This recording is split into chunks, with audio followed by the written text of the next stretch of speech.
Hello, I'm Earl Nightingale, and today I want to talk with you about something that can change the entire direction of your life, if you'll let it. I want to talk with you about two words, just two words. And when these two words come together, when they truly meet inside a human life, something remarkable and almost inevitable begins to happen. Those two words are intensity and consistency. Now, before we go any further, let me ask you something. Have you ever watched a person who seemed to have everything going for them?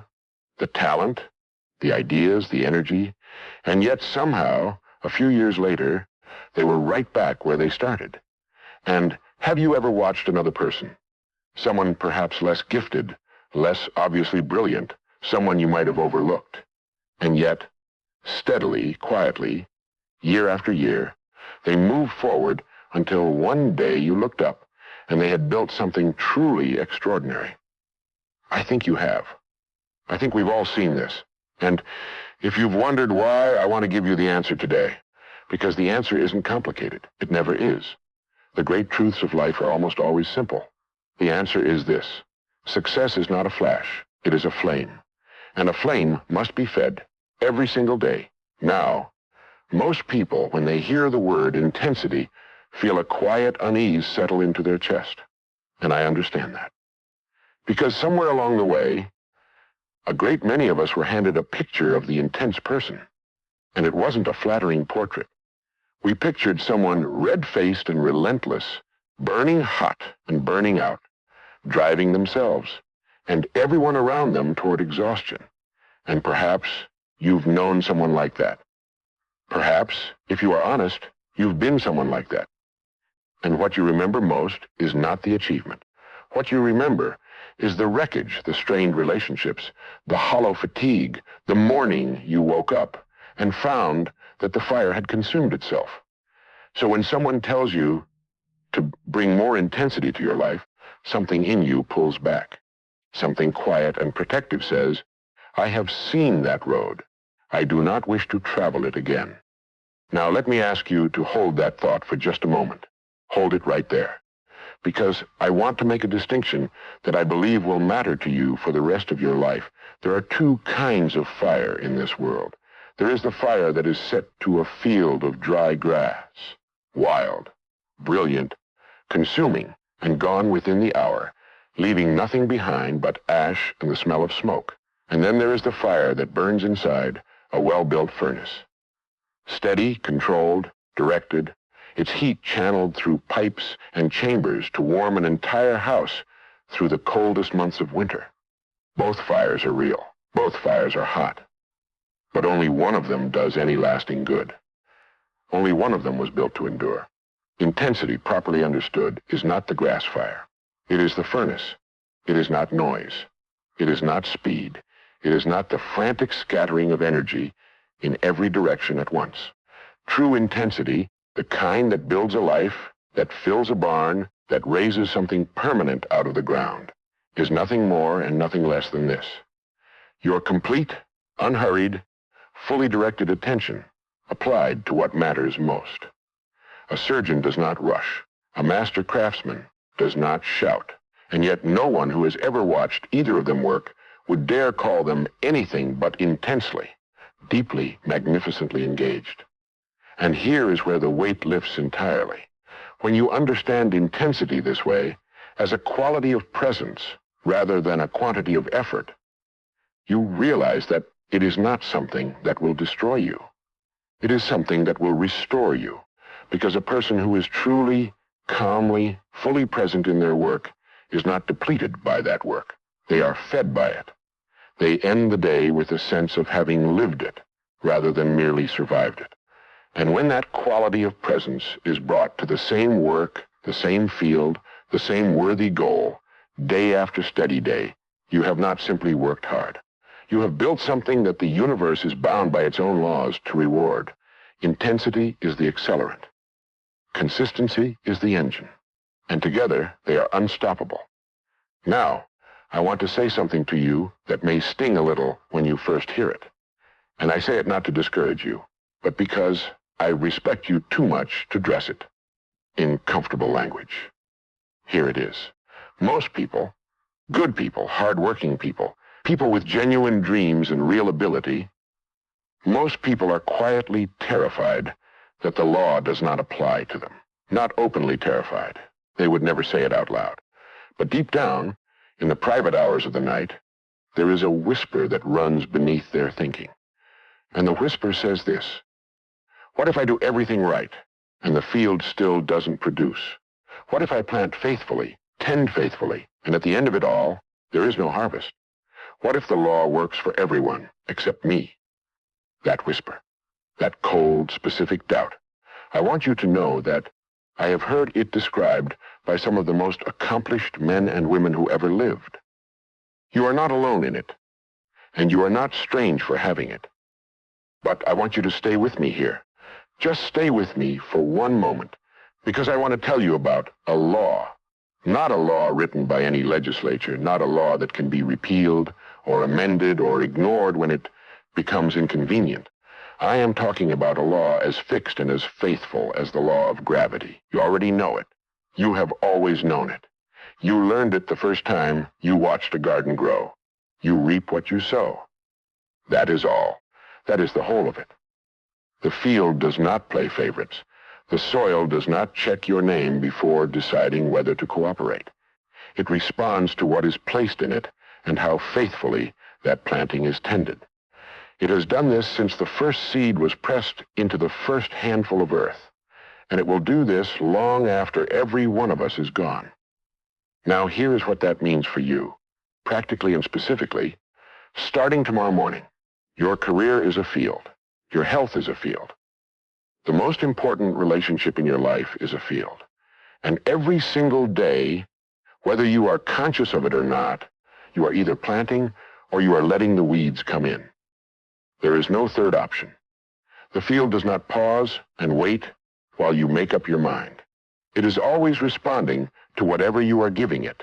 Always. This means that every consistent, focused, genuinely intended act of effort you bring to your work is a seed going into the ground. You may not see it break the surface today. You may not see it next week, but it is down there.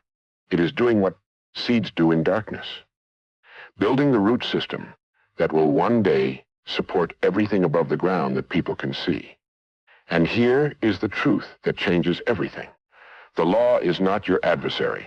It is your greatest ally, because it means that your success is not a matter of luck or timing or who you happen to know. It is a matter of what you plant and how faithfully you water the ground. The law is indifferent to your past. It does not hold yesterday against you. It only asks what you are placing in the soil today. And that is not a burden. That is the most liberating sentence a person can ever hear. Your harvest is always and only in your own hands. Plant something worthy today. Tend it without fail. The law will do the rest. Now, I want to share something with you that I believe is one of the most painful truths in all of human experience. And I do not use the word painful lightly, because this particular truth, when a person finally sees it clearly, really sees it, there is a moment of genuine grief that comes with it, not despair. Grief, the kind that arrives when you realize that something precious was closer than you knew, and you turned away from it before it could reach you. I have spoken with men and women from every walk of life, business owners, teachers, tradespeople, men who built things with their hands, and women who built things with their minds. And when I describe what I am about to describe to you, I see the same look cross every face, a quiet flinch, a recognition, because somewhere inside they already know. They quit. Not at the beginning, when quitting is easy to understand. Not in the middle, when exhaustion makes a reasonable case for stopping. They quit at the very edge. They quit in the last mile. They laid down their tools at the precise moment when everything they had been working toward was preparing to break through the surface and become real. Now, I want you to sit with that for just a moment before we go any further, because I want to tell you what was actually happening in those final days before they stopped. And I want you to understand it clearly, because this understanding may be the single most valuable thing you carry away from everything I am telling you today. There is a principle at work in every meaningful human endeavor that I can only describe as the compression before the release. Think of a spring being pressed down. The further down it is pressed, the more energy it stores. The more it strains against the pressure, the more powerful its eventual movement upward. Now, the man who presses that spring down and then releases it at the very last moment, he sees the result immediately and dramatically. But the man who presses it down feels the resistance building, mistakes that resistance for failure, and lets go. He gets nothing. Worse than nothing. He gets the memory of effort without the reward. And here is what makes this so quietly devastating. The resistance itself, that feeling of strain, of nothing moving, of pushing against something that will not yet give, that feeling is not a signal that the effort is failing. It is a signal that the breakthrough is imminent. The darkness before the dawn is not a metaphor. It is the actual, observable, repeatable pattern of how progress works in a human life. And this is where the whole picture changes, where the ache of recognition becomes something else entirely. Because if you know this, if you truly absorb it and carry it with you, then the next time you feel that strain, that grinding resistance, that sense of pushing against a wall that will not move, you will not read it as defeat. You will read it correctly. You will say to yourself quietly, calmly, with the confidence of a person who understands how the law works. This is the compression. The release is close, and you will plant your feet, you will tighten your grip, and you will push one more day, and then one more after that. Not because it is comfortable, not because the results are yet visible, but because you now know something that most people never learn, that the edge of the breakthrough and the edge of giving up feel exactly the same from the inside. The only difference is what you do when you are standing there. Stay. The harvest you have already earned is just below the surface, pressing upward to meet you. Do not walk away now. Now. Here is something that I suspect has troubled you, perhaps for a very long time. And I want to name it plainly because I think we have danced around it long enough. You have made the resolution before. You know what I mean? You have stood at the beginning of a new year, or the morning after a difficult night, or the quiet Sunday when the week ahead felt full of possibility. And you have made the decision. This time it will be different. You have felt the sincerity of it. You were not pretending. You meant every word of it.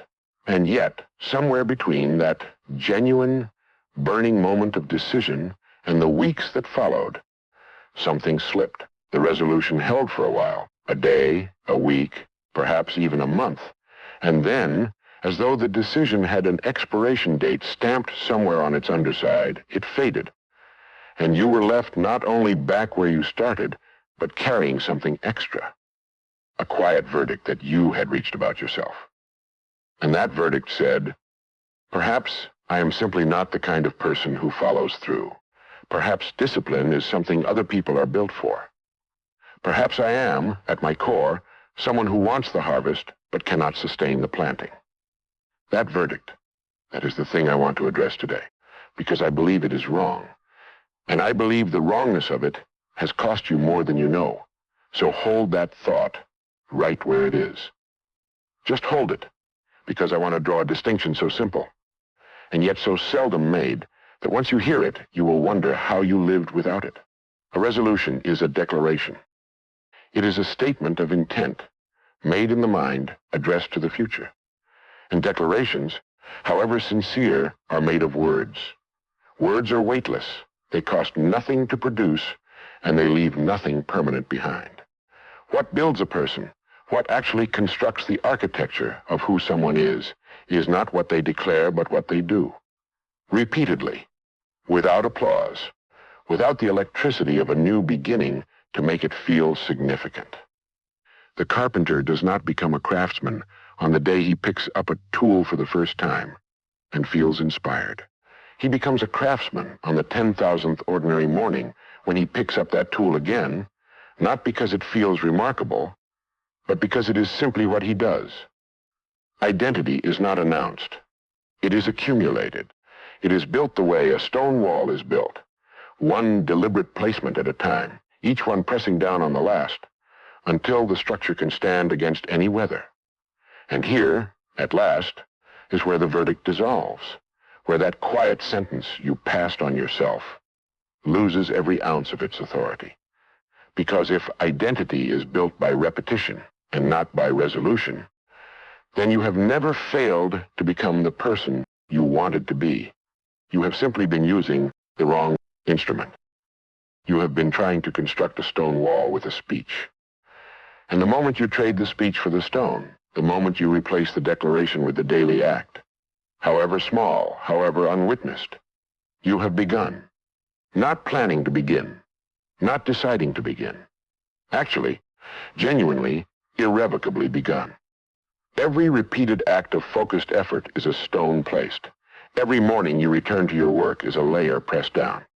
And the person who does this, who simply keeps placing the stones without waiting to feel like a different person first, wakes up one day and discovers that the wall is already standing, that they are already different, not because they resolved to be, because they acted their way into it one ordinary day at a time. You are not someone who cannot follow through. You are someone who has not yet found the right foundation. The foundation is not a decision. It is a daily return. Make the return tomorrow and the day after. That is all.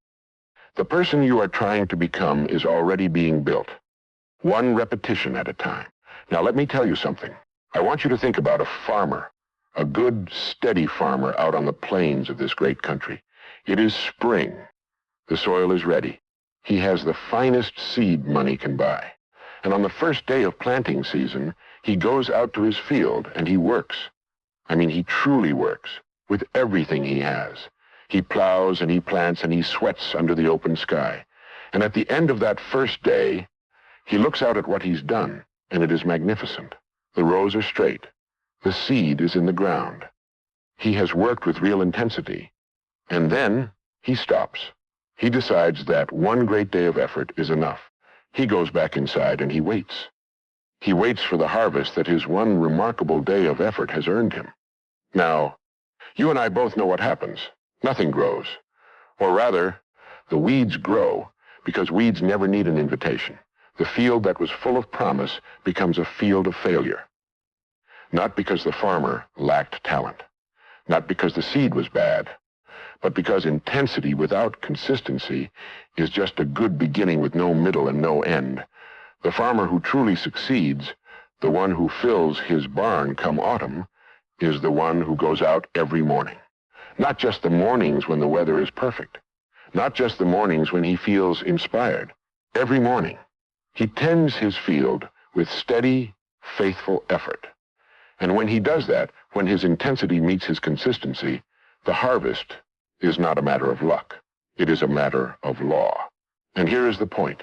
Your life is that field. Your work, your health, your relationships, your mind, they are all fields. And the great law that governs them is as old as the earth itself. You reap what you sow. Our rewards in life are in exact proportion to our service, to the effort we consistently give. This is not poetry. This is not inspiration for a Tuesday morning. This is the operating law of the universe. It was true before any of us were born, and it will be true long after we are gone. Now, I know something about you. I know that you've had moments of real intensity in your life. Most people have. There was a time, maybe you remember it, when you caught fire over something. A goal, a project, a dream. And in those first days and weeks, you brought everything you had to it. You were focused. You were alive with purpose. People around you could feel it. You could feel it. And then something happened. Life interrupted. Or the results came more slowly than you expected. Or simply the novelty wore off. And with it, that electric feeling of excitement. And gradually, without even deciding to, you let the intensity soften, and then the effort thin out, and then one day you realized you had stopped altogether. And the dream sat there, unfinished, the way a house looks when construction is abandoned mid-frame. I want you to know that story is not a character flaw. That is the story of almost every person who has ever lived. The struggle is real.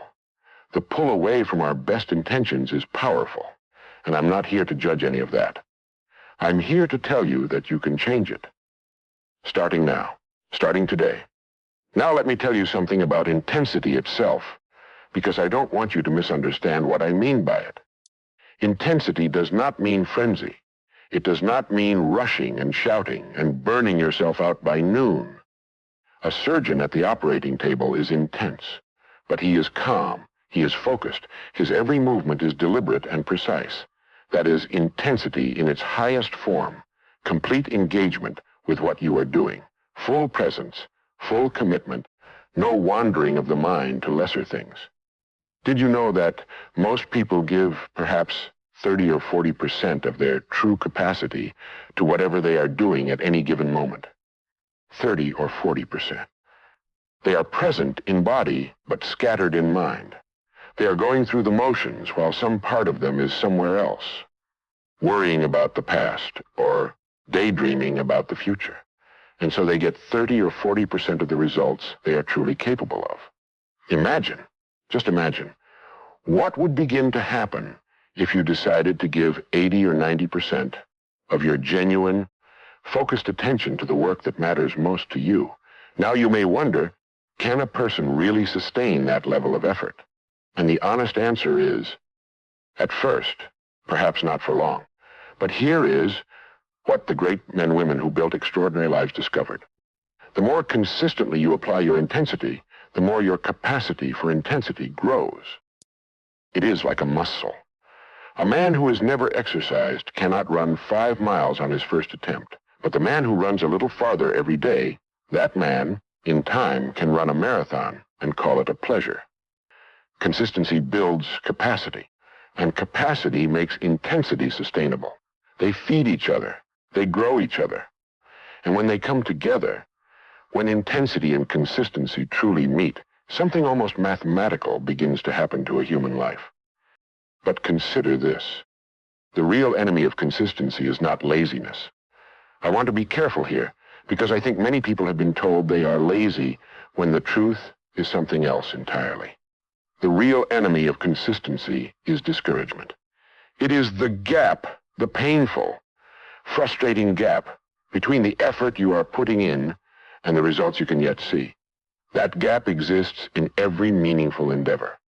Every business that has ever succeeded went through a period where the investment was going in and nothing was coming back. Every great skill ever developed went through long months where progress felt invisible. And here is what happens. Most people, good, well-meaning, genuinely motivated people, look at that gap and conclude that something must be wrong. The plan must be flawed. The goal must be out of reach. They must not have what it takes. And so they stop. They stop at precisely the moment when the compound effect of their effort is about to break the surface and become visible. Have you ever thought about what happens when you plant a seed? For weeks, sometimes for months, there is nothing to see above the soil. And yet beneath the surface, the most extraordinary work is being done. The roots are forming. The structure is being built. The system that will one day support a strong, living, productive plant is being established in darkness, invisibly, faithfully, as long as you keep watering the ground. If you stop watering because you cannot yet see results, you kill the very thing that was about to emerge. Your consistent, intense effort is the water, and your goals, no matter how ambitious they are the seeds. Now let me tell you about a man I once knew of. He was not a famous man. He ran a small hardware store in a mid-sized American city. And for 12 years, this man opened his store at 8 o'clock every morning, not 8:15. Not 8 when he felt like it. 8 o'clock every morning, 6 days a week. And when his customers came through the door, he gave them his full attention. He knew their names. He knew what they were building or repairing. He was genuinely interested in solving their problems. He brought his full self, his intensity, to every transaction, every day, without fail. By the time that man's children were grown, he owned 3 stores. He had built something lasting. And when people asked him how he did it, expecting some secret, some brilliant strategy, he always gave the same answer. He said, "I just made up my mind that whatever I was going to do, I was going to do it right, and I was going to keep doing it right every day without making excuses, intensity, and consistency." That was his entire philosophy. And it was enough, because it is always enough. Now, I want to address something directly. Some of you listening are 30, 35 years old. You are in the thick of building your life, and perhaps it feels like the results are not coming fast enough. I want you to hear me. You are planting in the best season of your life. The work you do consistently in this decade will compound into something you cannot yet imagine. Stay the course. Some of you are 50, 55. Perhaps you feel as though you've lost years when you could have been building and weren't. I want you to hear me too. The best time to plant a tree was 20 years ago. The second best time is today. And the human mind, the human spirit, does not come with an expiration date. History is full of men and women who built their finest work in the second half of their lives. And some of you are 65, 70, or beyond. You may think this talk is for younger ears. But let me tell you, the same law that built that farmer's harvest, the same law that filled that hardware store owner's 3 locations, that law is still working. It never retires, and it is never too late to apply it. What you plant today, you will see. Maybe sooner than you think. Now let me bring this home to where it matters most, to your life specifically. Because I don't want this to be a pleasant thing you heard on a quiet Saturday morning and then forgot by Monday. I want this to change something real. Think for a moment about the one area of your life, just one, where you know, if you are honest with yourself, that you have not matched consistency with intensity. It might be your health. It might be a skill you've always meant to develop. It might be your finances, or your most important relationship, or your spiritual life. There is something, and you already know what it is. Here is the great law, stated plainly. Your rewards in life will always and only be in exact proportion to the service and effort you consistently give. Not the effort you once gave, not the effort you plan to give. The effort you give faithfully, day upon day, with your full attention and your genuine best. That is the great law. It has no exceptions. It makes no special cases. And it works for every human being on this earth equally. Now here is what I want you to do. And I want to be specific, because vague instructions help no one. I want you to choose that one area, the one that came to mind a moment ago, and I want you to commit to giving it one focused, fully present, intensely engaged hour every single day for the next 90 days. Not sometimes, not when you feel motivated, every day. 1 hour, with the best of what you have, just 1 hour a day applied with genuine intensity, for 90 consecutive days. That is what I want you to try. Mark the days on a calendar if you need to. Keep a simple record. And when the days stack up, when day 30 becomes day 60, becomes day 90, you will look back and you will barely recognize the distance you have traveled. Because when your intensity meets your consistency, your life simply has to change. It cannot stay the same. The law will not allow it. The field that is faithfully tended will always produce a harvest. Always. That is not hope. That is not wishful thinking. That is the oldest and most reliable law in the human experience. Go tend your field. This is Earl Nightingale. Good day.